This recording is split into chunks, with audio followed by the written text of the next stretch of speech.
Futebol de Verdade com António Tadeia.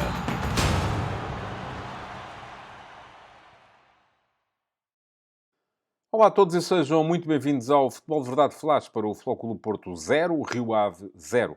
Um jogo de muito volume ofensivo, mas com poucas ocasiões flagrantes de golo, levou o Futebol Clube Porto a ceder 2 pontos na recepção a uma equipa do Rio Ave, que apareceu muito mais curta do que, por exemplo, há umas semanas na Luz contra o Benfica, mas que, desta vez, tirou um ponto do desafio, fruto da desinspiração do adversário, que assim voltou a falhar a quinta vitória consecutiva, tal como já lhe tinha acontecido aqui há tempos também na Liga. Os Dragões tiveram 71% de posse de bola e remataram 24 vezes, mas a sua produção atacante não os levou a mais do que a um cerco improfícuo aos vilacondenses, como se percebe pelo recorde da Liga, que foram os seus 23 pontapés de canto a favor. Sem os dois médios que funcionavam como farol da sua equipa, Amin e Guga, o primeiro por suspensão e o segundo por ter sido transferido em janeiro, Luís Freire meteu toda a sua fé na atuação dos três defesas centrais e do guarda-redes, Jonathan, mas acabou por abusar das suas contribuições porque a equipa não conseguia sequer respirar com bola e se limitava a resistir. Forte na ação defensiva, que exercia bem alto no campo, o Flóculo Porto ainda conseguiu imprimir algum ritmo ao jogo na primeira parte, enquanto fez uso da largura, mas à medida que o relógio ia avançando, foi-se deixando maniatar, acabando com um índice de golos esperados de apenas 1,48. Devia ter chegado para ganhar, ainda assim, mas a verdade é que quando se acercou das redes vilacondenses com mais perigo, a equipa de Sérgio Conceição claudicou. Curiosamente, após um penalti revertido sobre Evanilson e um golo anulado a Galeno, dos quais falarei a seguir na apreciação à equipa de arbitragem, até foi o Rio Ave quem causou a primeira sensação de perigo. Foi aos 14 minutos, quando o Tão Longo encontrou João Teixeira na área, mas este fez o remate passar ao lado da baliza de Diogo Costa. Não se viu mais o Rio Ave a atacar até à ponta final, quando o balanceamento excessivo do Flóculo Porto para o ataque permitiu dois contra-ataques que, no entanto, apesar de promissores, nem sequer conduziram a finalizações. E foi a vez de, quase sempre através de combinações entre Francisco Conceição e Evanilson, o Flóculo Porto ameaçar marcar. Aos 19 minutos, um cruzamento do primeiro apanhou o segundo em boa posição, mas o remate foi desviado para canto por um corte de Anda Aderlan. Aos 33, após um movimento da direita para dentro, o extremo forçou Jonathan a uma boa defesa. E logo a abrir a segunda parte, numa tabela entre os dois, Evanilson também esbarrou na oposição do guarda-redes visitante. À medida que o jogo avançava, o Flóculo Porto começava a precipitar as decisões, a ter cada vez menos paciência para explorar a largura e quanto mais a equipa cercava a área, mais as situações de perigo começavam a escassear. Jonathan ainda teve que se opor com boas defesas a remates de Evanilson aos 63 minutos, no seguimento de mais um trabalho do inevitável Conceição, e de Alan Varela numa ressaca após um dos muitos cantos de que o Flóculo Porto beneficiou, mas o golo é que não apareceu. Poderia dizer-vos que o Rio Ave viu premiada uma estratégia mais cobarde, depois de ter saído de mãos a abanar da Luz, onde tinha sido bem mais corajoso, mas no fundo estaria a enganar-vos. Porque se o Rio Ave hoje não jogou mais, foi muito porque o Flóculo Porto não deixou. Para os Dragões, o problema é que o jogo pedia mais do que essa componente defensiva. Havia que superar a sempre bem escalonada resistência vilacondense. E isso a equipa de Sérgio Conceição nunca conseguiu fazer.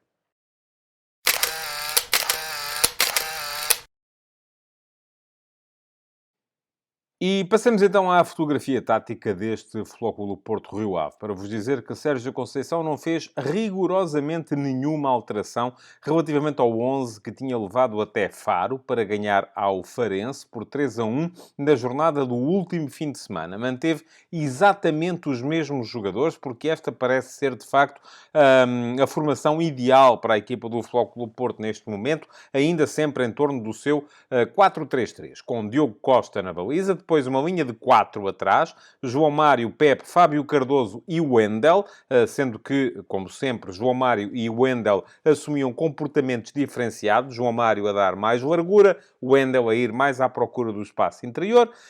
Depois meio campo a 3, com Alan Varela atrás de PP e de Nico Gonzalez. PP como médio ofensivo interior direito, Nico Gonzalez como médio ofensivo interior esquerdo. Embora em determinados momentos Nico baixasse para próximo de Varela, o que leva a que este triângulo de meio campo assuma duas vertentes. Uma com Nico e Varela atrás de PP, PP a aparecer mais como 10, e outra com Varela atrás, mais destacado como médio defensivo, e PP pela direita e Nico pela meia esquerda.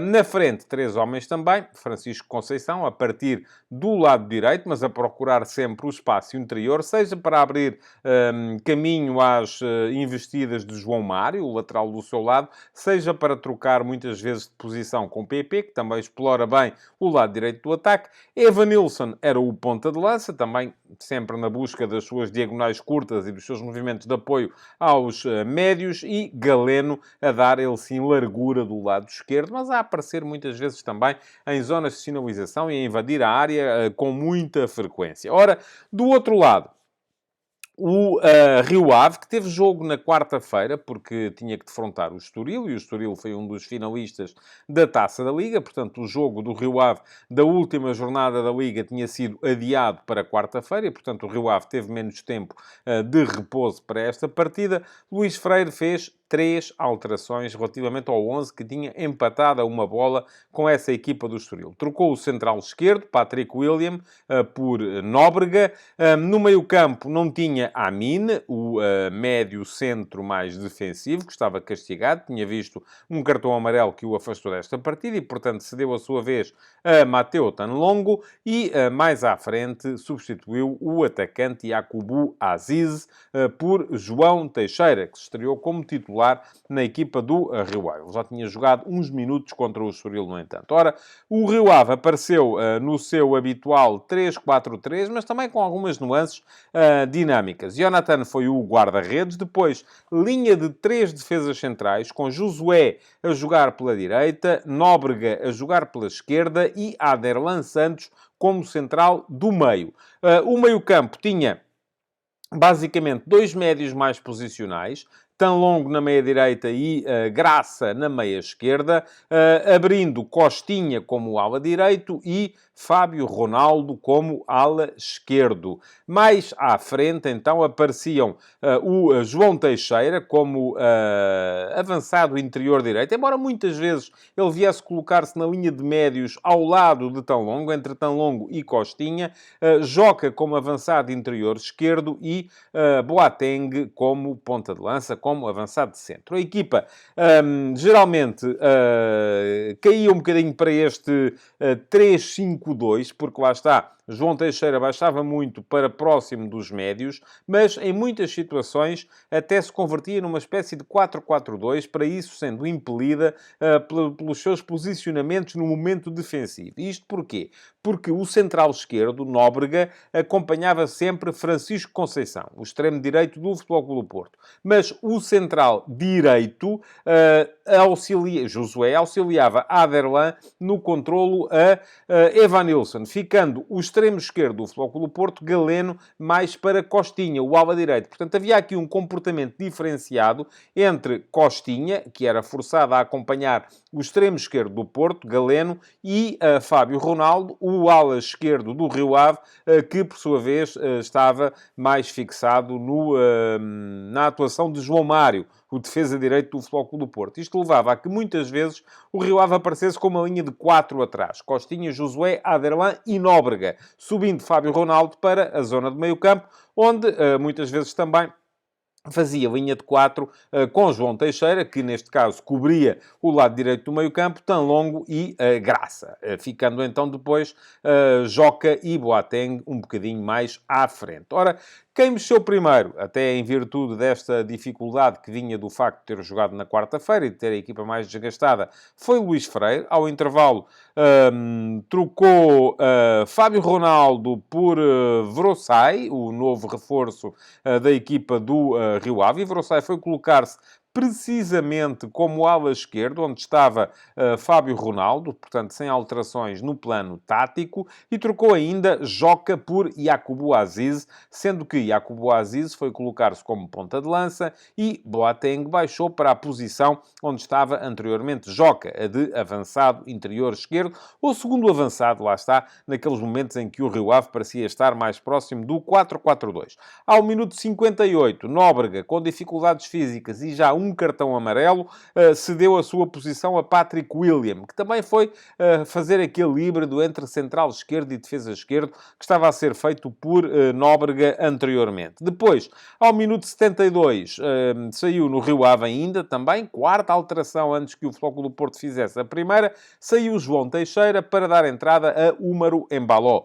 São jogadores diferentes. João Teixeira mais médio, Úmaro Embaló mais extremo. Foi na altura em que o Porto estava a começar a subir com mais gente, a deixar a sua zona mais baixa, mais descoberta e, portanto, tentou Luís Freire meter gente mais veloz, gente com mais capacidade de dar velocidade e verticalidade ao seu jogo, embora não tenha retirado daí grandes resultados. Mexeu Sérgio Conceição pela primeira vez ao minuto 74, trocando Galeno por Ivan Reimer, extremo esquerdo por extremo esquerdo, não houve alterações táticas nesta questão, e trocando ainda Nico Gonzalez por Tony Martínez. E com Tony Martínez em campo, o Porto passou a ter dois pontas de lança. Ficaram a jogar muito a par. Evanilson e Tony Martínez, com Francisco Conceição aberto na direita, Ivan Reimer aberto na esquerda e PP, neste caso, a formar dupla de médios com Alan Varela, embora soltando-se muito para aparecer também nas imediações da área.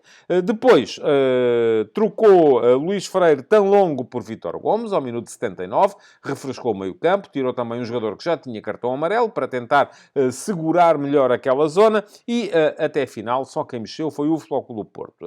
João Mário, o lateral direito, saiu a 5 minutos do fim para dar o lugar a Gonçalo Borges e Gonçalo Borges agitou o jogo, foi colocar-se como uma espécie de lateral direito, embora ele seja um extremo de origem e teve sempre, sobretudo, preocupações ofensivas. E, por fim, ao minuto 90, já antes do período de compensação, Francisco Conceição cedeu também a sua posição a Dani Namazo, que também foi colocar-se da direita para o meio, porque nessa altura Gonçalo Borges fazia todo o corredor direito e, portanto, o importante era ter quem aparecesse próximo dos dois pontas de lança que o Flóculo do Porto tinha em campo nessa altura. Não foi possível, no entanto, ao Flóculo do Porto, ainda assim, dar a volta a este problema que lhe foi colocado pela organização defensiva do Rio Ave.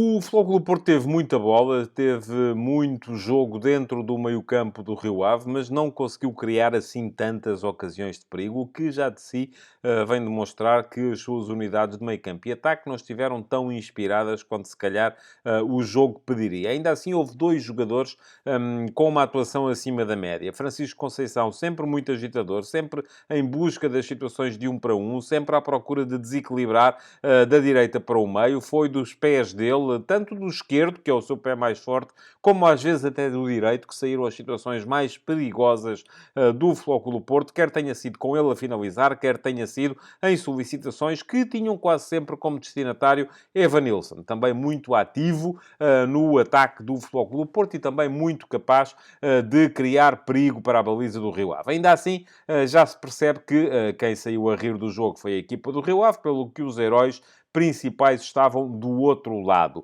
Ofensivamente, o Rio Ave pouco ou nada mostrou, mas atrás foi uma equipa sempre muito bem organizada, rigorosa e sem cometer erros. O destaque vai para o guarda-redes, Jonathan, e para os três centrais, Josué, Aderlan e Nóbrega. Todos eles estiveram muito bem, com a agravante, no caso de Nóbrega, de ter tido pela frente o endiabrado Francisco Conceição. Ainda assim parece-me que o jogador mais seguro, quase sempre a aparecer onde tinha que aparecer para as dobras, central do meio, sempre em condições de comandar a sua organização defensiva, foi mesmo Aderlan Santos. Foi ele, no meu ponto de vista, o herói deste jogo.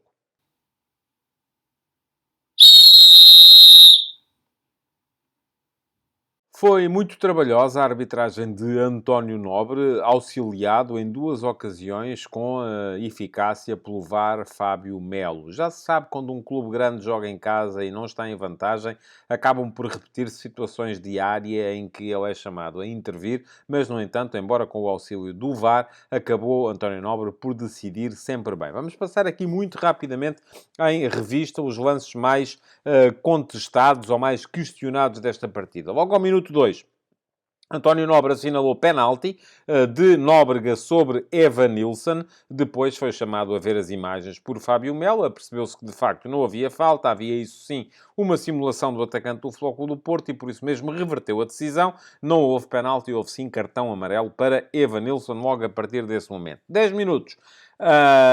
Anulado um golo também com a intervenção do VAR a Galeno. Foi uma situação muito limite.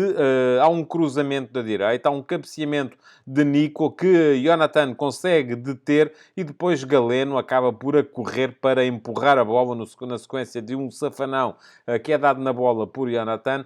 Sucede que Galeno estava em fora de jogo no momento do cabeceamento de Nico Gonçalves. Eram apenas 4 centímetros. Nas imagens televisivas até pareceu mais, mas foi um fora de jogo muito no limite, tirado com o auxílio do VAR. Minuto 16, há uma situação duvidosa na área do Porto, mas havia, antes disso, um fora de jogo quilométrico de Boateng, que foi assinalado pelo árbitro auxiliar, e, portanto, nem sequer valeu a pena chegar tão longe no lance, em que Fábio Cardoso acaba por se embrulhar com Boateng dentro da área. Ao minuto 40, mais um golo anulado ao Futebol Clube do Porto, agora por fora de jogo de Wendel, no seguimento de uma jogada que foi muito bem desenhada, várias tabelas, sempre ao primeiro toque.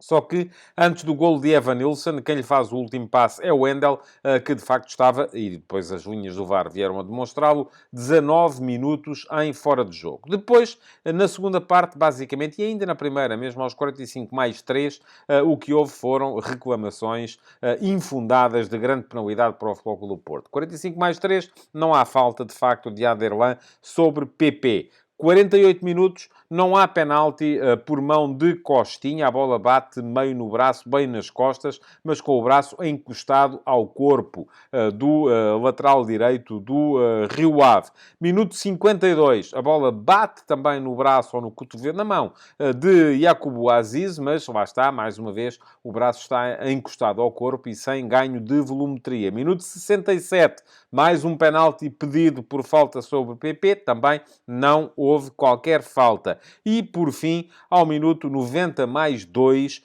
acontece a expulsão de Boateng, justa, 2 amarelos bem mostrados ao atacante do Rio Ave. Tinha visto o primeiro ao minuto 85, por impedir a marcação de um livre de forma rápida por PP, e depois, aos 90 mais 2, viu o segundo por derrubar Gonçalo Borges, com até algum perigo para o jogador do Futebol Clube do Porto. Portanto, bem expulso, Boateng já no período de compensações deste jogo. Acabou por ser regular a arbitragem de António Nobre, embora com o auxílio do VAR, não cometeu erros que prejudicassem o decurso da partida.